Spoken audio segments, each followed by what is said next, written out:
Assalamualaikum warahmatullahi wabarakatuh. Ikhwanan dan muslimin yang dimuliakan Allah.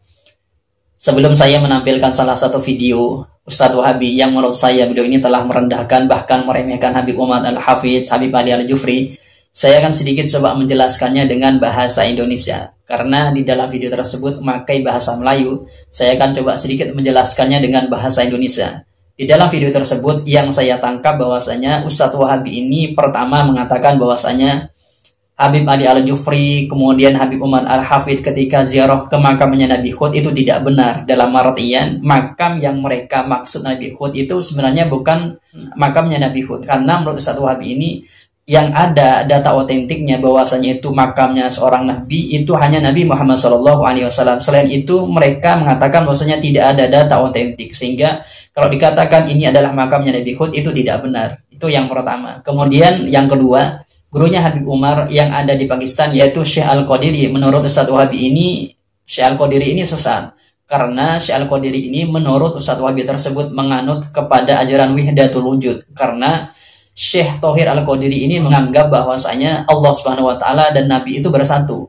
Nah, karena itu Ustadz Wahabi ini mengatakan bahwasanya Habib Umar Al-Hafidz kemudian Habib Ali Al-Jufri itu adalah Habib yang sesat karena pengambilan sanad itu dari guru yang sesat. Itu menurut Ustadz Wahabi, itu yang kedua. Kemudian yang ketiga, Habib Umar Al-Hafidz kemudian Habib Ali Al-Jufri ini adalah seorang habaib yang tidak punya karangan kitab, sehingga menyanggah para habaib yang tidak punya karangan kitab menurut Ustadz Wahabi ini sulit.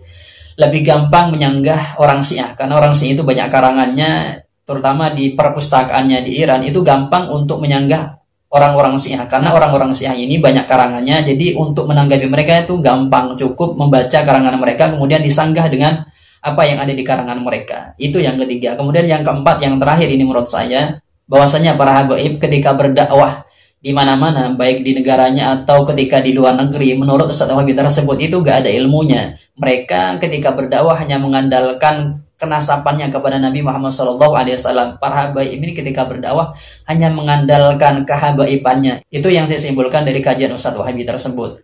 Pada video kali ini saya tidak menanggapi Ustadz Wahabi tersebut, hanya coba menggambarkan sedikit tentang apa yang disampaikan oleh Ustadz Wahabi tersebut. Pada kesempatan berikutnya saya akan coba menanggapi video ini. Untuk teman-teman yang ingin menanggapi video tersebut, tanggapi dengan dewasa, dengan ilmiah, karena ini adalah kajian ilmiah dari saya. Semoga ini bermanfaat. Assalamualaikum warahmatullahi wabarakatuh. Selamat menyaksikan. Maulana Asri mengkritik hujah-hujah Syiah banyak berfakta dengan buku Syiahnya, tetapi pada mengkritik para habaib ni buktinya hanya video saja. Jadi adakah ini ada wajar ataupun perkara ini adalah satu bukti yang kukuh untuk menguatkan bahawasanya para habaib ini telah menyimpang dan terseleweng. Jadi saya silakan Maulana untuk menjawab, seterusnya menggulungkan perbahasan kita pada forum ini, seterusnya kepada semua di panel. Sekian, tafadhal masykur. Terima kasih saudara pengurusi. Ya, memang benar bahawa ini saya telah membuat satu pendedahan yang mengejutkan semua pihak. Ya, memang saya bertanggungjawab. Saya rasa saya berdosa kalau saya tidak mendedahkan apa yang saya tahu itu. Dengan sebab itulah saya tidak teragak-agak telah tampil ke hadapan mendedahkan tentang penyelewengan ataupun keraguan-keraguan yang mungkin akan membawa kepada bahaya kita semua. Soal kenapakah saya ketika menentang Syiah dahulu banyak membuat rujukan berupa kitab-kitab dengan jilidnya, muka surat berapa, yang siapa yang berkata, dan dalam masalah menentang habaib ini pula saya tak buat begitu. Kenapa? Sebab satunya ialah kalau Syiah, mereka ada perpustakaan yang besar, ada kitab tafsirnya, kitab hadisnya, akidahnya dan lain-lain, dia ada semua lengkap. Untuk menjawab mereka, mengkritik mereka, sebaik-baik bukti ialah daripada kitab mereka sendiri. dan kitab mereka ada. Itu sebab saya gunakan kitab-kitab itu. Adapun soal habaib sekarang ni, mereka tak ada kitab sebenarnya. Mereka ditonjol-tonjolkan macam alim sangat, yang sebenarnya yang saya tengok tak ada apa pun. Tapi masyarakat kita ni macam ahli-ahli panel kita sebut tadi, macam itulah taksub. Bila dikaitkan dengan cucu-cucu Rasulullah, padahal tak tahu lagi mananya betul ke tidak. Kalau betul sekalipun, itu bukan penentu benar atau tidak benar. Bukan ada jaminan daripada Allah dan Rasul bahawa anak cucu Rasulullah itu semuanya terpelihara daripada salah silap. Tak ada jaminan macam tu. Mereka tak ada kitab. Macam mana nak rujuk pada kitab yang disebut-sebut sangat? Siapa? Sebagai contohnya saya nak sebut, banyak lagi yang saya tidak dedahkan baru ni. Kalau nak sebut banyak lagi. Antaranya Habib Umar yang selalu disanjung-sanjung.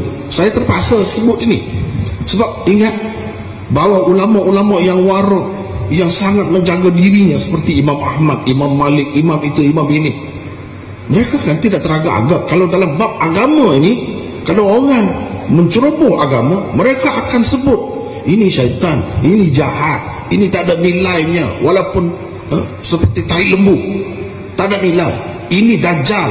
Bahkan mereka sebut macam-macam. Cuba lihat contohnya dalam Muqaddimah Muslim saja sudah membadai apa kata ulama-ulama kita terhadap orang-orang yang cuba menyelewengkan ajaran Rasulullah sallallahu alaihi wasallam. Walaupun mereka itu secara peribadinya dalam keadaan biasa mereka sangat jaga, tak suka menyentuh orang itu orang ini, sebut orang itu orang ini, tak ada.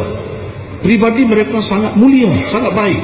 Tetapi bila sampai ke tempat agama, menyentuh soal agama, kalau menyebabkan agama Rasulullah yang dibawa oleh Rasulullah jadi menyeleweng, mereka akan sebut macam-macam. Jadi sebab itulah saya juga nak sebut hari ini apa yang sebelum ini saya tak sebut lagi. Habib Umar misalnya, cuba fikir dengan tenang. Dia selalu pergi ziarah kubur Nabi Hud. Apa yang dibuat di situ? Sedangkan ulama-ulama hadis semua sepakat mengatakan tidak ada satu pun hadis sahih yang menyebutkan kubur Nabi dengan jelas di mana, kecuali Nabi kita. Yang lain tidak ada satu pun yang sahih. Kalau dia betul-betul alim, dia tak tahu ke ni? Dia tak tahu. Sepatutnya benda basic sangat dia tahu. Tetapi oleh kerana kecenderungan yang nak bawa kepada kubur, jadi adalah cerita benda-benda macam ni. Bermula daripada kubur Nabi, kemudian kubur wali-wali, macam-macam lagi. Ini sampai ke mana nak? Penghujung sampai ke mana? Sebab saya berada di India dan Pakistan, saya sudah tengok kemuncak ta'assub kepada kubur ni. Dia bawa kepada pemujaan terhadap kubur. Pergi minta dengan wali dalam kubur tu, minta terus, bukan minta lagi dengan Allah. Sekarang ni Habib misalnya Habib Ali Al-Jufri, main-main dia kata madad ya Husain, madad ya Husain. Bukan madad ya Allah, bukan madad ya Rasulullah lagi, madad ya Husain. Apa cerita ni? Begini orang Sunni lah. Orang Sunni tak akan cakap macam tu. Minta tolong dengan Husain pula. Itu orang Syiah tu, cara Syiah tu. Sukalah Syiah. Suka Syiah. Ini cerita Habib-Habib. Kemudian tuan-tuan tak tahu lagi, Habib Umar, Habib Ali Jufri ini terima ijazah daripada seorang kepala ajaran sesat di Pakistan. Saya kenal, saya tahu, tengok dalam YouTube. Tuan-tuan tengok boleh. Sekarang ni dia hidup lagi. Bulan ni pun dia datang Malaysia. Bulan lepas dia datang. Seorang yang dipanggil sebagai Dr.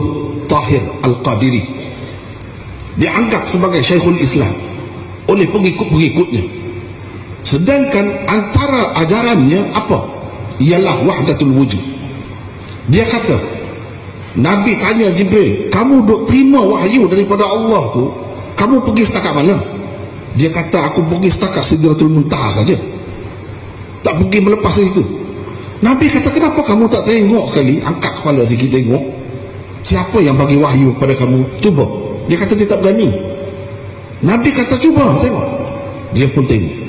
Bila dia naik nak ambil wahyu, Jibril, dia tengok ke atas, betul-betul yang bagi wahyu tu Muhammad, Nabi Muhammad. Dan juga, jadi Allah dan Muhammad sudah bersatu. Sesiapa yang kata Allah dan Muhammad ini berbeza, berasingan, dia itu seorang yang didakwa sebagai Syekhul Islam. Yang Habib Umar dan Habib Ali Al-Jufri pergi terima ijazah hadis. Seolah-olahnya tak ada lagi ulama hak, ulama yang benar di Pakistan itu, ulama yang betul-betul terima secara bersanad, secara bertalaki sampai kepada Rasulullah. Seolah-olahnya tak ada lagi. Soalnya, kenapa dia pergi bertemu dengan orang macam ni, terima dengan orang macam ni? Ini menunjukkan ada sesuatu yang tak kena. Dan benda ni tuan-tuan boleh tengok dalam YouTube, boleh tengok. Kita tak percaya ke yang begitu banyak tersebar itu? Itu sebaik-baik bukti sebenarnya. Kalau kita nak tunggu dia jadi seperti Tahir Qadiri juga, tak tahu bila lah. Tapi saya percaya antara ajaran yang penting dalam tasawuf yang menyeleweng ialah wahdatul wujud. Ini ada pada Syekh Tahir Qadiri, dan dia terima dengan Tahir Qadiri dengan bangga. Ada gambar, ada gambarnya, ada videonya. Kenapa soalnya Habib Ali Al-Jufri ni pergi sanjung sangat, muliakan sangat Syekh Nazim tu? Dia sempat dengan Syekh Nazim. Ini persoalannya. Kenapa dia ni pergi mari mesra sangat, terima ijazah lah, terima bai'ah lah, macam-macam dengan orang-orang seperti ini? Itu persoalannya. Jadi adakah kita akan biar dalam negara kita, terutama susah dah, yang sudah pegang teguh dengan ajaran Syiah tu, dia berterusan dah, sudah dapat anak cucu dah sekarang. Itulah akibatnya. Jadi kita tak boleh berdiam diri. Sebab itu saya tampil ke hadapan. Dan zaman sekarang ni itu sudah memadai, sudah cukup. Adakah orang yang berkenaan itu menafikan bahawa itu bukan dia? Cubalah nafikan.